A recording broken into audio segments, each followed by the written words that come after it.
I had a job that I really enjoyed.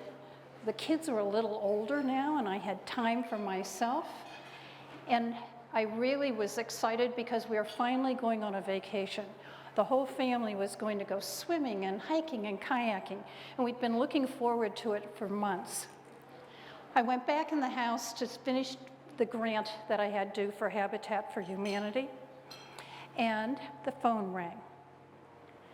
Hello? This is Barbara McVicker. Who's calling? It was the Upper Arlington Police. They said, we are with your father here at the bank. He's been sending money to Canada.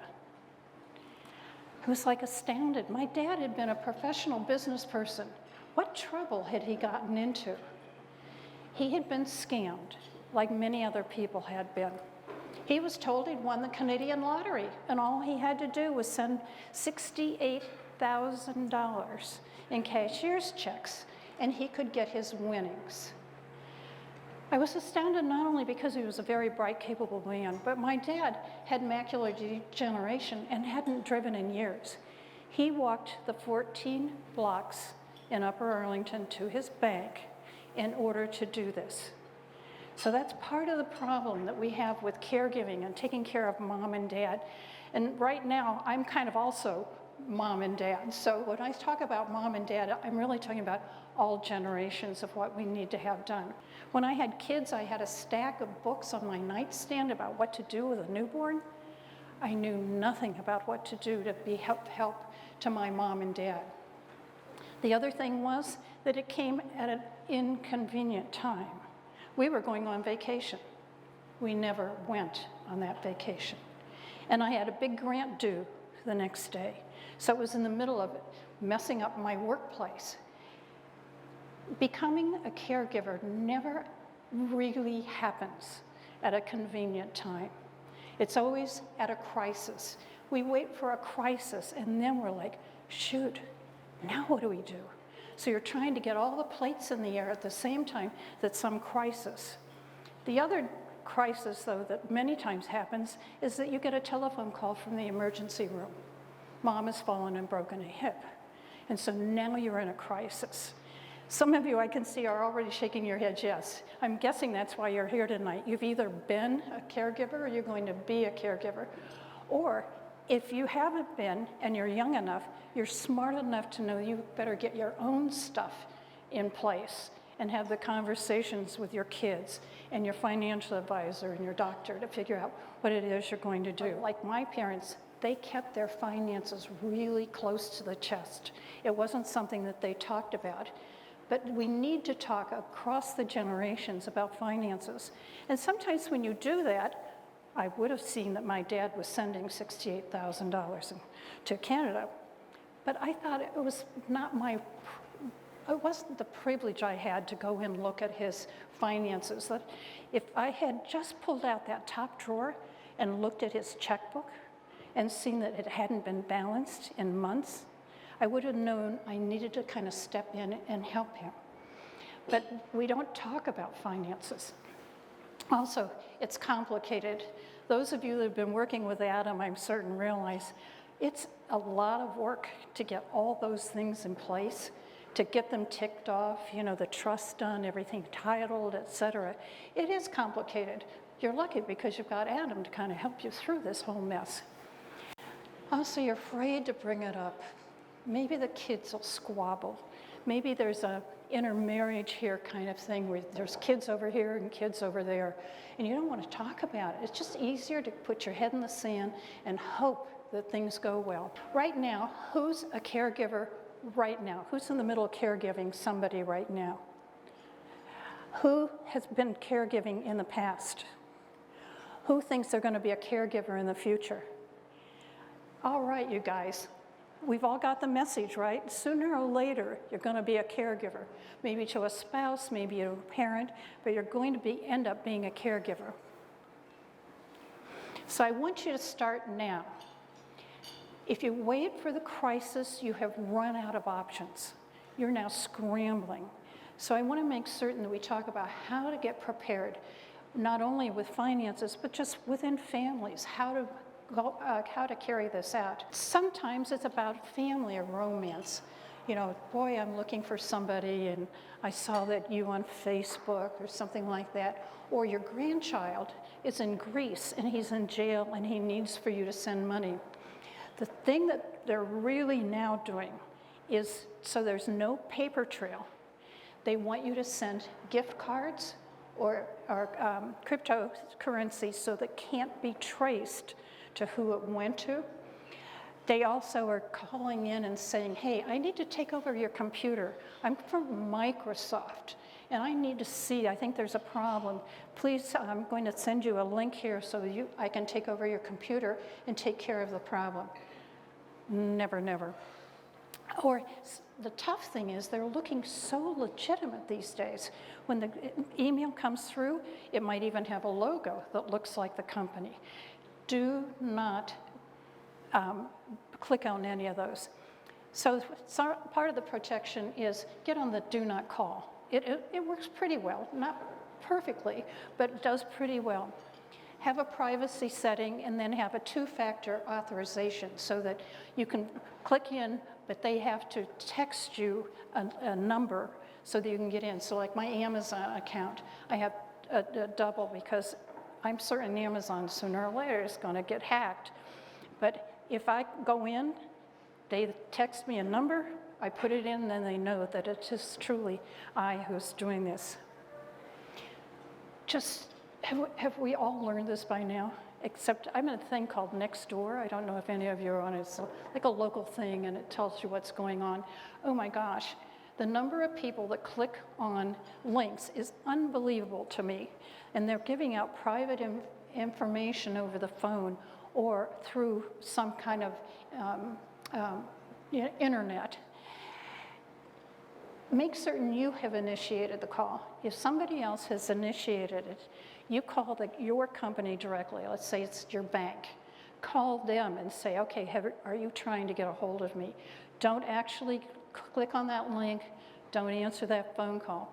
And I don't know about you guys, but with my cell phone, if it's not in my contacts, it goes to, it won't say who it is. I never answer a telephone call that doesn't already have yelling in the background, oh, it's your son Ryan, or it's your bank, or whatever. If somebody really wants to talk to you, they really do love you, if they really do work for you, they're going to leave a message. So don't answer phone calls. One of the things that I've been learning from this Nextdoor is how many scams there are of people ringing the doorbell. If somebody rings your doorbell and they haven't already contacted you or you didn't know they were coming over for dinner, don't even answer the door. You might miss something, but probably if it's really a legitimate thing, they can call you, they can leave a message. So kind of stay in your own space. Make people work hard to get to you. Kubler-Ross came out with a book, and it was about how long caregiving is. And she had done a study, and she decided that saying goodbye morning takes about 3 years. You know how long I think it takes? It takes as long as it takes, and everybody is different. So as I said before, even good families become dysfunctional in the middle of caregiving. People don't agree on how to take care of mom and dad. Mom and dad haven't had open conversations. The siblings are standing at the bed at the ICU at Riverside, squabbling about what did mom and dad want. So the best thing we can do is have open conversations across the generations. How's this going to be? How can we best support mom and dad in how they want to end their lives? Look at the financial things. You know, if you're doing something out of love and safety, it's okay. You're doing it for all the right reasons. So looking at mom and dad's finances, becoming involved in their lives is, I think, the best gift you can give your parents. Check about their personal care. Are they taking a shower? Are they getting clean clothes? Transportation, how are they doing? Health, become part of their health. Maybe go with them to their doctor. See how things are going. Household chores, their medication. how confusing is medication these days, how complicated. And it's really easy for those of us that have been in the medical fields to get all screwed up. It's really hard if you've got a lot of meds and you have to take them in a complicated way. Are they able to make doctor's appointments? Are they able to go to doctor's appointments? Memory. When I did the PBS special for the national PBS stations, at the very end, they always say, oh, and if you give an extra $250, you will get an added hour of Barbara's information. So I thought, who all can I interview with during that period of time to put on the end of the special about caring for mom and dad? And we're very fortunate in Columbus to have a lot of really good neurologists, gerontologists, people that specialize in dementia, not just a general practitioner, but really knows everything about it. First of all, there are about 65 different kinds of dementia. Some of them you can turn around by knowing, first of all, knowing what it is. So the gentleman that I interviewed here, I didn't even have to go across the United States. One of the top people in the United States is Dr. Sherry at OSU. And I interviewed him and I said at the beginning, Doug, what is the one thing that you most want your patients to know, or for me to get across in this PBS special?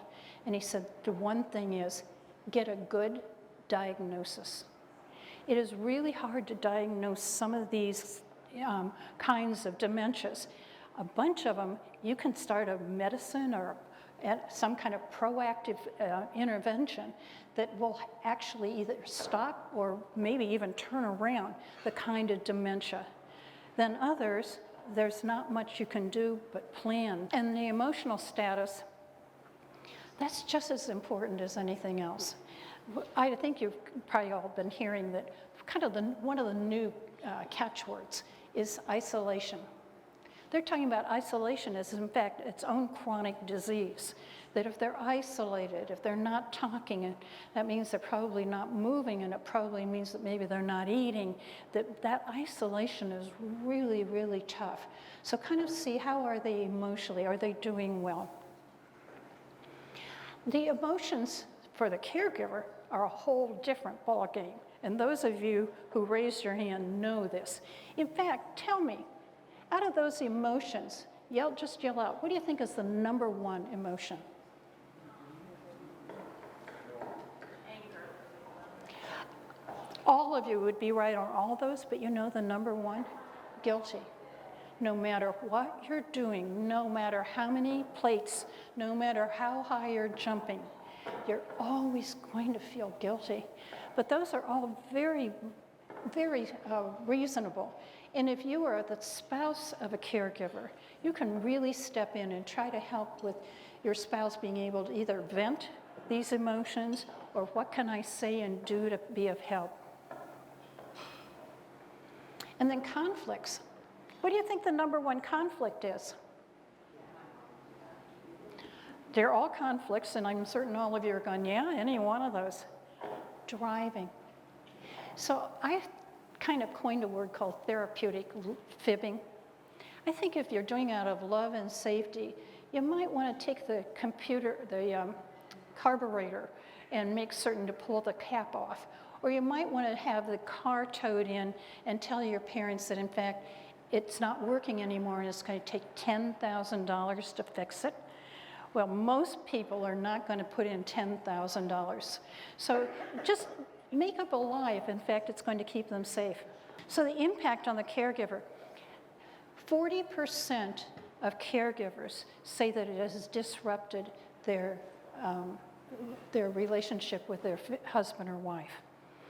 And it does. After a while, you just don't want to hear about what's going on with, the caregiver over here. And maybe she's become really gritchy. Or maybe the kids are like, Mom, but I need you at my soccer match. And you're like, I just can't get dinner on the table and your soccer match and lay out Mom and Dad's medicines. So trying to figure out how to keep the relationships in your life. But as a caregiver, that is really important for you to remember to work on those relationships.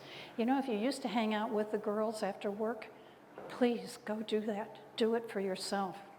Increased health problems. In fact, with spouses who are caregiving for a spouse who has a dementia, many times the caregiver dies before the person with dementia. So we need to spend more time. In fact, as I'm talking across the country, I keep saying, you know, when you call mom and dad to see how dad's doing, you really ought to say, Mom, how are you doing? We need to take care of the caregiver. Increased health problems, burnout, anxiety, sleeplessness, lack of concentration. I definitely had caregiver ADD. Now, I want you to realize that I have kept one thing in my mind over these years, and number one is, if I find that I put the car keys in the freezer, that's okay. I'm just frazzled. I've got caregiver ADD. If I can't remember what the car keys are for, it's time I better really take care of myself. So the things that Adam and his team really will help you through are the things that are so important, and you need to do them sooner than later. If you wait too long, you might end up with the fact that either your parent or your spouse, whoever you're caring for, is either physically impossible for them to participate, or mentally it's impossible. And you certainly don't want to get into guardianship. So do the things now. Unprepared, long distance is really a tough thing. If your parents or your kids, whoever you're caregiving for, are a distance away, that really complicates things. No support system.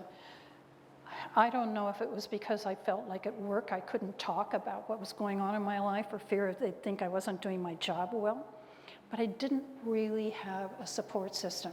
And everybody says, oh, go to a support group. At midnight in my fluffy slippers, there ain't no support system. But you know, now there are online. It's possible to join support systems of people that are caregiving, whether you're caregiving somebody that has ALS or whether they have a cancer or whatever. You can find a support group, and you don't have to take your slippers off. Work-life balance, that's tough. You're kind of afraid to talk about diapering your dad around the cooler, and it so affects everybody, physically, financially. The statistic right now is that for most caregivers, 10% of their own income is going to take care of mom and dad. So if you're planning your finances, part of it should be, am I going to have to take care of somebody else? Am I going to have to take some of my money and infuse it? So some of the cures are set boundaries. Boy, are we bad at that? No, only we can do it. Only I can really do things right. You just don't know how to tell somebody, I'm drowning, help me. So delegate. I suggest that you have a job jar. Well, not really a job, a help jar, in which you put little slips of paper. It might be going to the grocery store for you. It might be sitting with dad so that you can go out and get something done. Think about that, because when somebody says, oh, what can I do to help you? Oh, many times we go, yeah, no, I can't think of anything. Instead, have a jar. The other thing is that as you're the person suggesting or saying, what can I do to help you? Be really specific. That open-end thing sounds a little fluffy. Oh, do they really want to help? Instead, say, I'm going to the grocery store tomorrow. What can I pick up for you tomorrow at the grocery store? Give them something very specific and very time sensitive. Hire or ask for help.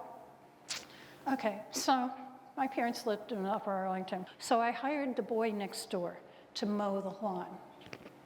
He got fired by my parents. He was not mowing the lawn as straight as Barbara. Now that I look back on it, I didn't quite do it right. I didn't involve them in the decision making as to who would come in, if they wanted it, and how long. But the big thing was, I think they thought that if I weren't coming and doing that, I wouldn't come. that as long as I was doing that and stopping every day after work and seeing them, it's the other way around. If you hire that out, you can just sit and be with them. Listen to their stories. Definitely take care of yourself. I keep telling you, take care of yourself. So housing options. As you're getting ready financially, you're working with Adam, you've got all your things, you've got the bow, you gave it to them at Christmas. One of the other things we really don't talk about is how, as you age, how are you going to age? Where are you going to age? How do you want to do that? And so we are really fortunate in Columbus to have a plethora of things available, really good things in a wide range of price ranges. So I suggest you go figure this out. Do you want in-home care? Well then, already get a business card of somebody, particularly if you're doing this long distance. Next time you're at mom and dad's house, find these people, get that business card, because sooner or later you're going to want to pull it out. And again, you don't want to do that in a crisis. Independent living communities, there's lots of those around. Some of them even have golf courses and putt-putt attached. So that's the in-home care. It's usually when you're spending about $40,000 a year to keep mom and dad in their home. That's a kind of a tipping point of where you might instead want to think of another place for them to move. You can't just keep that going. Now you're spending enough money that maybe you ought to look at other options. So there's independent living communities, assisted living, when all of a sudden acts of daily living, and you need to know that, ADLs, because if you want to get in somewhere, they're going to say, hey, what kinds of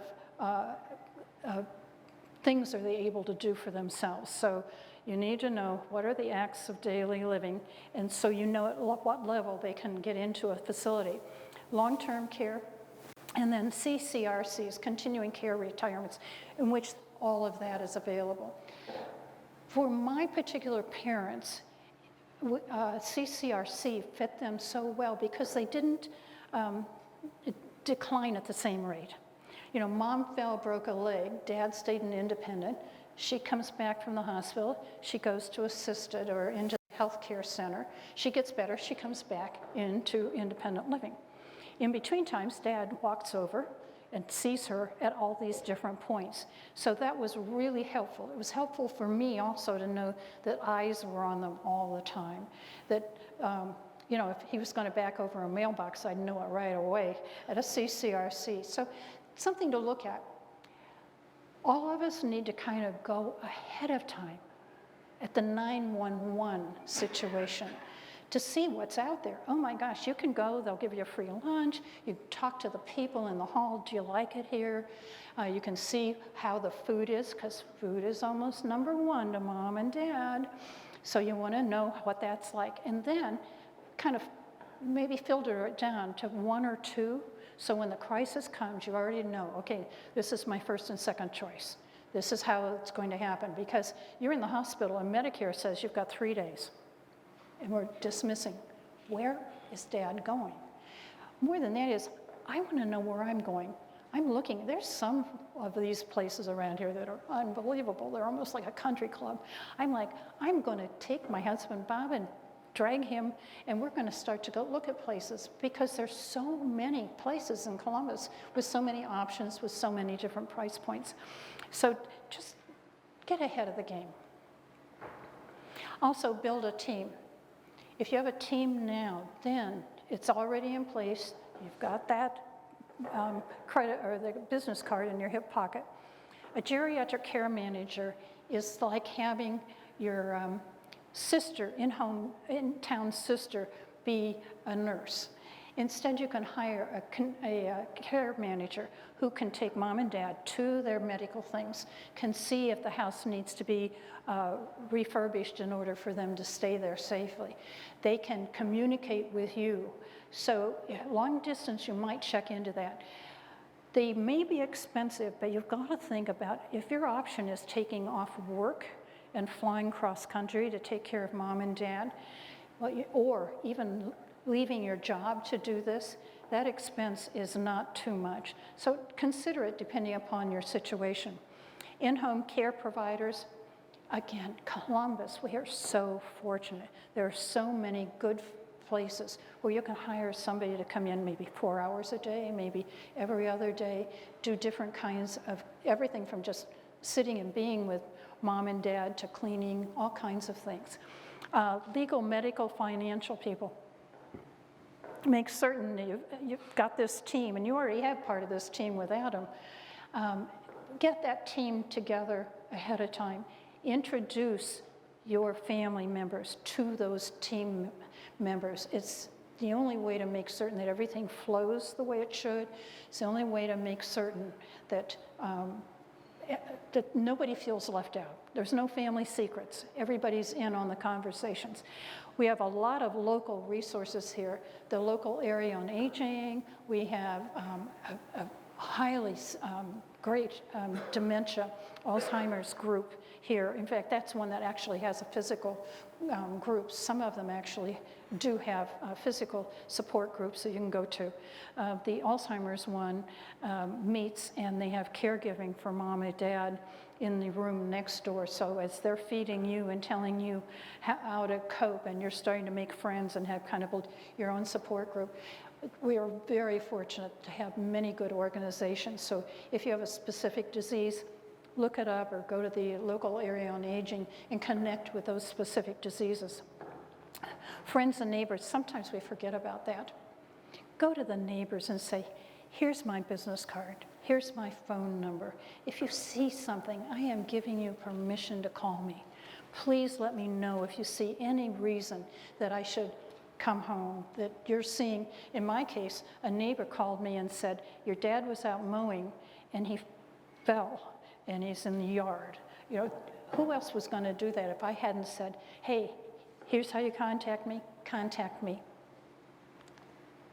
So build this team of not only places to go, but all the different remodelers that you can have.